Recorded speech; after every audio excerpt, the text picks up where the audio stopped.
Hello and welcome to the first episode of Clark's Horrors. This is a show in which I set out to try and prove the existence of ghosts once and for all. Having personally experienced many unexplained things in the past, I've become somewhat fascinated by the paranormal and decided to document my journey in a way that you can discover and join along with me from the safety of your own home. So with this in mind, I've decided to spend the night at the infamously haunted Mermaid Inn in Rye, with nothing but a handheld camera and a motion sensor trail camera. This is to potentially capture anything that may happen during the night whilst I'm sleeping. So get comfy, pull up the blankets, dim the lights, and let's go and make some spooky friends. The medieval town of Rye is located in the south of England and is home to a variety of independent shops, cobbled streets and highly rated restaurants. Visitors can experience local vineyards, quaint harbour and a wide offering of stunning countryside walks. Rye is separated from the sea by approximately 2 miles of marshland, but this wasn't always the case. Before the 16th century, Rye sat at the point in which the English Channel is at its narrowest. This meant it was often prone to invasions and an ideal location for smugglers to set up base. During the 13th century, the customs system was introduced by Edward I, and this is when smuggling really began to ramp up. Goods such as hides, wool, and even gold and silver were among the most lucrative, and later in the 16th century, further restrictions were introduced, leading to the smuggling of goods such as candles and beer. The most infamous group to sprout from the town of Rye was the Hawkhurst gang. They were well organised, large in number, and ruthless. The Hawkhurst gang made Mermaid Street their home, and they'd often spend their nights in the lounges of the Mermaid Inn. The secret smuggling passage ran from the Mermaid Inn to the Old Bell Inn, located on the Mint, a road running parallel to Mermaid Street. These days, the Mermaid Inn is a cosy hotel, attracting visitors from around the world for its rich history in smuggling, and, of course, ghosts. Now, there are 10 recorded spirits that have made the Mermaid Inn their home. The Lady in White, or the Grey Lady as she's otherwise known, is perhaps the most active. She's been spotted in room 1 sitting by the fireplace, in room 10, and in room 5 she's said to walk across the room, stopping at the foot of the bed before disappearing through a wall. In room 19, an American lady awoke to find a man in old-fashioned clothing sitting at the foot of her bed. Terrified when he didn't leave, the woman dragged her mattress into the children's adjoining room and slept on the floor with them for the remainder of the night. Room 16 is one of the most active, said to be home to a duo of sword fighters who apparate in the centre of the room before tumbling through a hidden doorway in the wall. This pair have been spotted by multiple guests, one of which went down to reception to tell the staff about it, and the receptionist then produced a newspaper clipping in which a pair of journalists staying in this very same room had encountered the same thing 6 months prior. In room 1, while lying in a bed, a guest was astonished to see a family of 4, that's a man, a woman and 2 children, walk across the room and disappear through a wall. In room 10, a married couple awoke to see a man walking through the wall of their bathroom and to the bedroom. Terrified, they ran downstairs and they slept on the sofas for the remainder of the night, refusing to even gather their belongings in the morning. And finally, room 15 was Dr. Sin's bedchamber.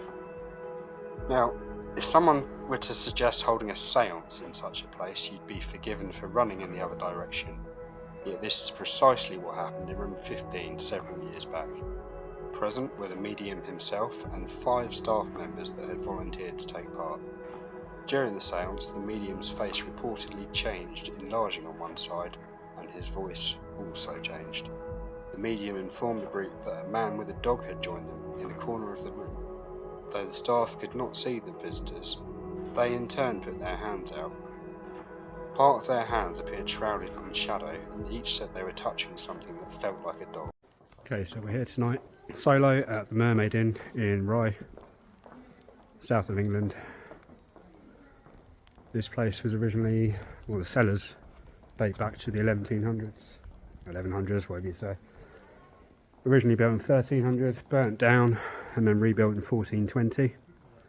It's on Mermaid Street, which was home to the Hawkhurst gang. They used to come here all the time. They were known you wouldn't want to come here at night. This entire street, you're pretty much guaranteed to get murdered. Well, pretty much. Said to be home to multiple ghosts, which is the whole reason we're here alone tonight. Okay, so it's been a couple of hours since my last video. As you can see, starting to get a bit darker outside. Heard a couple of creaky floorboards outside my bedroom. Hard to tell what it could be. Could just be people moving around, but it's certainly getting a bit quieter around here. Figured it'd be a good time to start doing a little tour of the place. Visit some of the, can't go in them, but visit some of the doors of the most haunted rooms. And there is a rocking chair, which I have seen earlier today, which used to be in room 16 but was removed because it was said to be moving on its own and it was scaring a lot of the guests. So I'm going to see if I can get up there. It's in a private area, but I'll see if I can get up there and show it to you guys. So yeah, let's check it out. Okay, so the first room is room number 10. This is the one that the receptionist told me she saw a great lady in the window when it was vacated. I'm speaking kind of quiet because I think there's people in there. Number 10.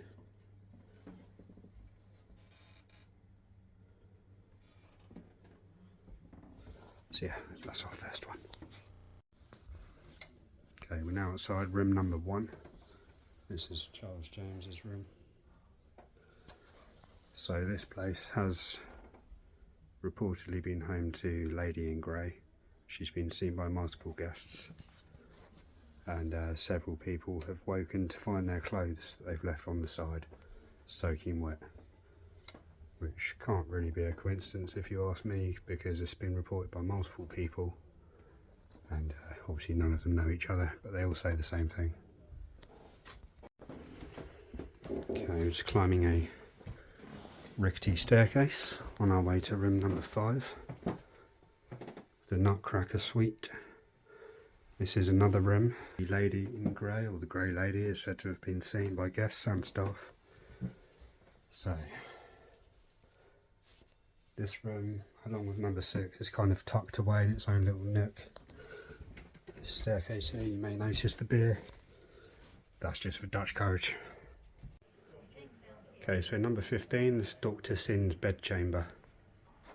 The more interesting rooms, because several years ago, I think it was quite a while ago, there was a medium held a seance in here along with all the staff, the old staff of the building, and he was supposedly talking to the spirits. But the interesting part is that the people present reported seeing his face actually change and enlarge on one side of his head. So yeah, I'm not sure I'd want to be staying in that room.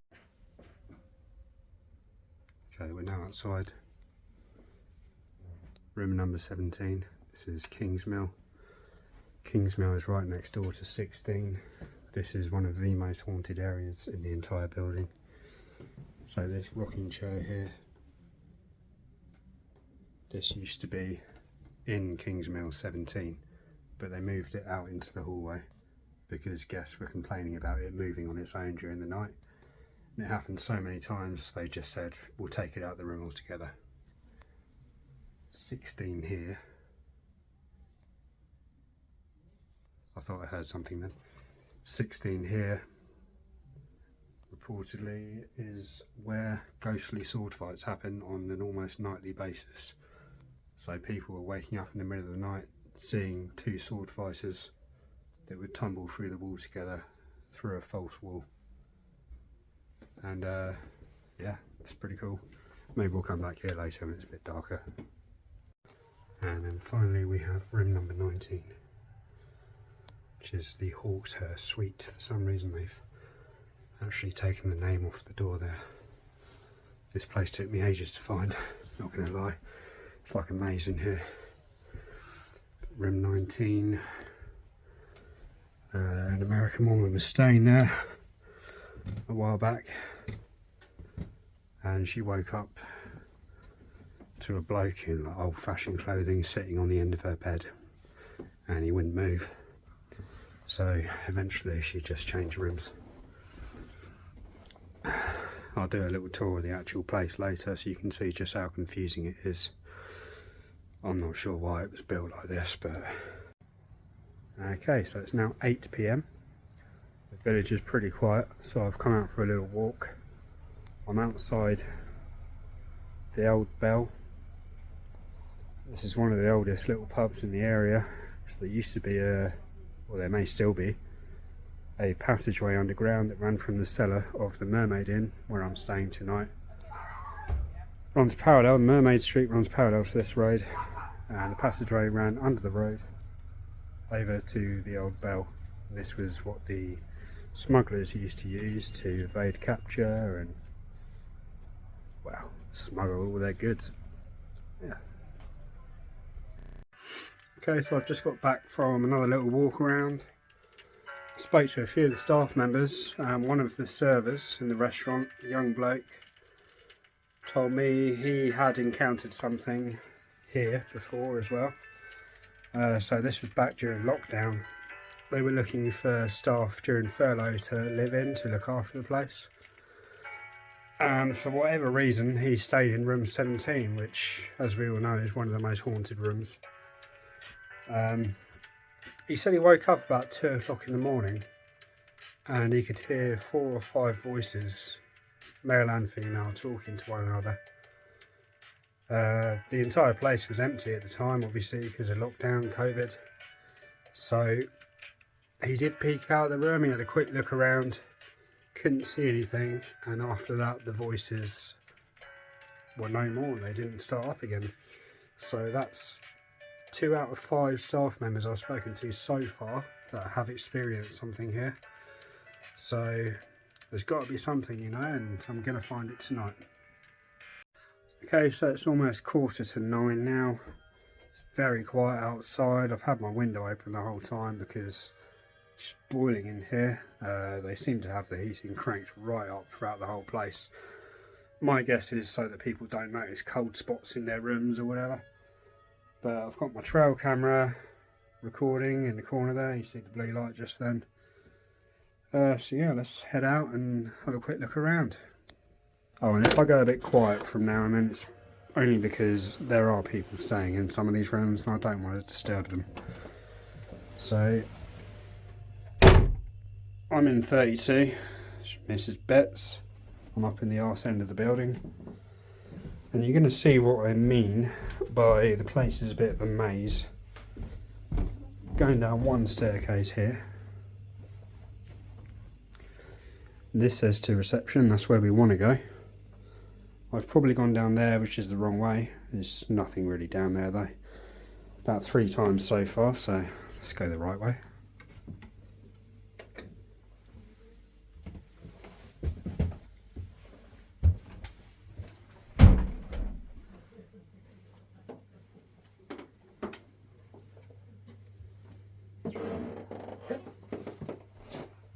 Take you down here again first of all. This is number 10. Straight ahead, this is one of the most haunted rooms, bar 16 and 17.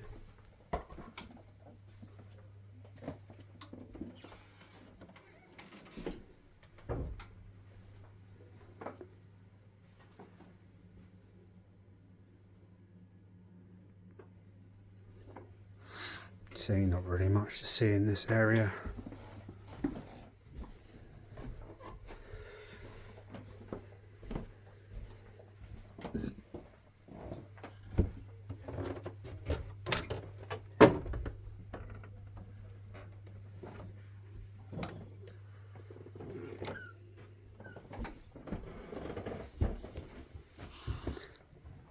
That thing scared me a couple of times already. Don't know why it's there.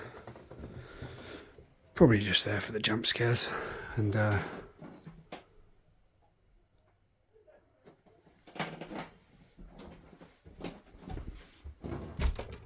it's locked.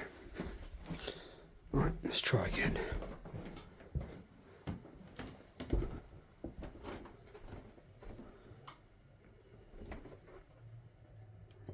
Locked.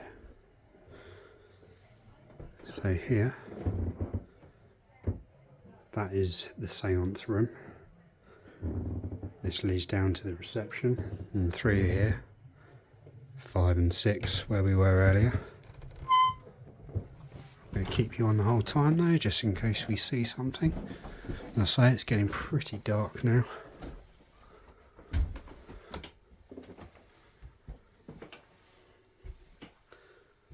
And this is one of the areas in which the Grey Lady is said to haunt. This looks like a door, but I can't see a handle. Doesn't seem to open.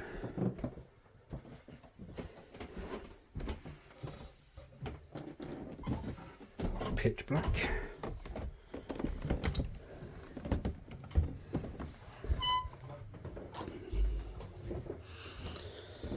For those of you that don't know, this place was actually featured on the Most Haunted programme, early 2000s I think it was.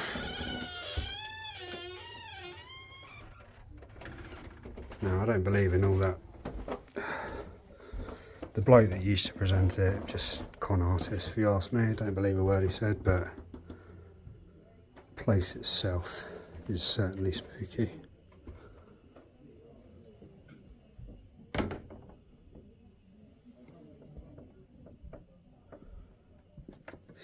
A ton of, it says napkins, but it appears to be bed sheets.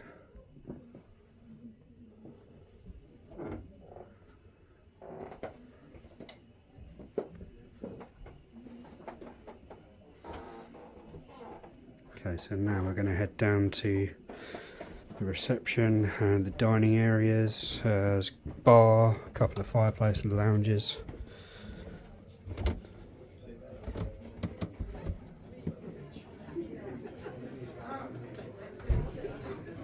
That's the dining area where I'll be having breakfast in the morning.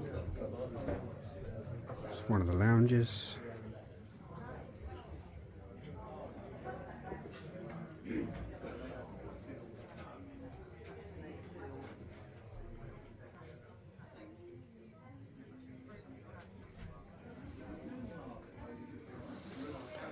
This goes back up to room 15 and then my room over there. It's another lounge.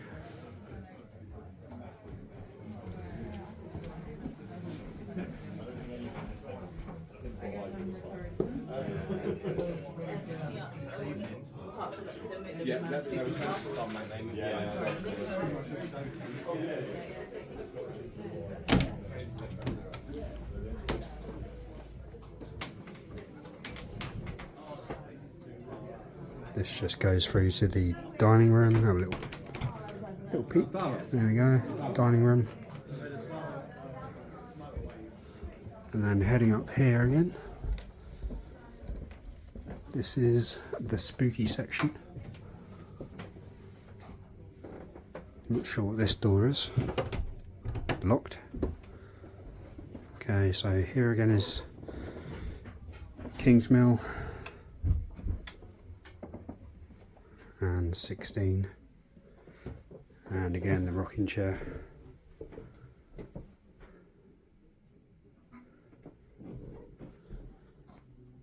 Let's have a little sit.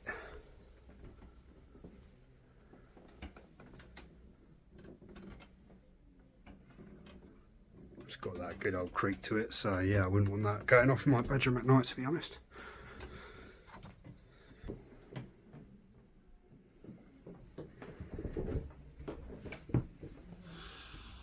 And then finally up here, it's the room I struggled to find last time.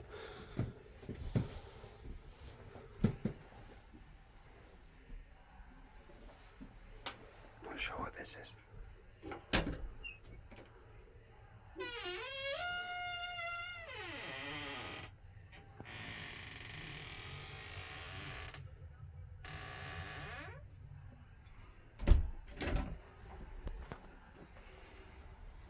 Yeah, that pretty much wraps up the tour of the place. Stay tuned for more later tonight. Okay, so it's now just gone midnight. Getting pretty tired, so I'm going to try and get some sleep now. Got the trail cameras set up, ready to record tonight, so see what happens. See you all in the morning. Okay guys, it's now 8:30 in the morning. I've been awake for about half an hour, had a shower and that. Haven't checked the camera yet, but I have plugged in the little card to my laptop and I can see there's about 20 files on there. Now, I didn't have the best night's sleep, ended up getting very hot again. There was one moment during the night where there was probably about 20 minutes where I was freezing cold. I don't know why, could just be the heating was off, but as far as I'm aware it's been on the entire time since I've been here. Yeah, other than that, nothing too spooky happened. Ended up getting to sleep at around 1 AM I think. Yeah, let's go take a look at these clips. So I just thought I'd record a quick voiceover for some context here. These first 3 clips, I was freezing cold. Didn't really think anything of it at the time. And the second 3 are what I believe could be potential orbs.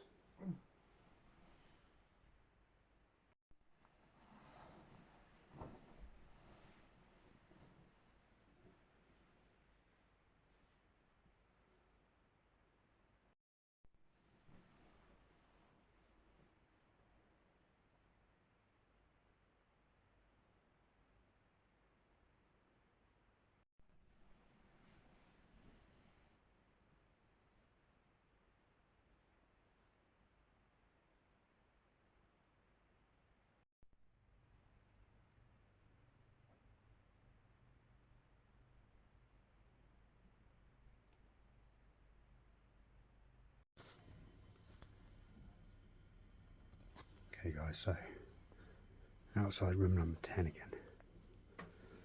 For some reason the door is now open.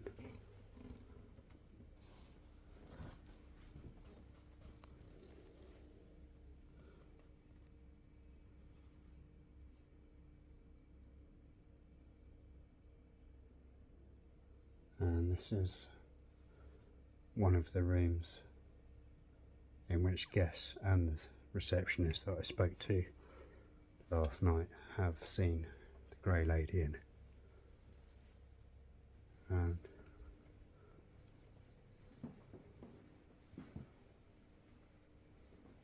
she was standing just in front of this window here.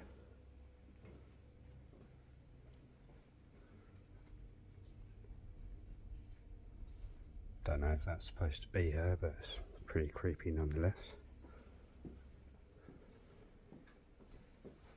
Let's get out of here.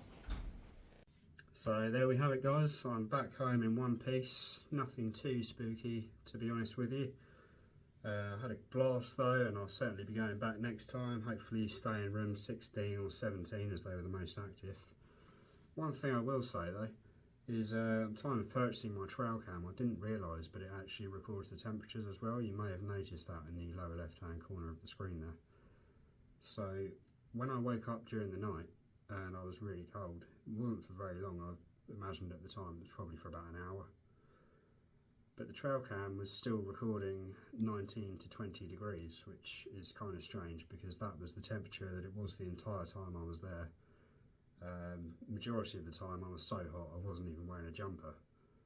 So I mean that's the only thing that really springs to mind, other than obviously some interesting conversations with the staff members there. I'll be setting up another adventure next month. I haven't decided where yet, but I have plenty of options. So stay tuned. If you want to see some ghosts, I am here to capture them for you. I'll see you next time.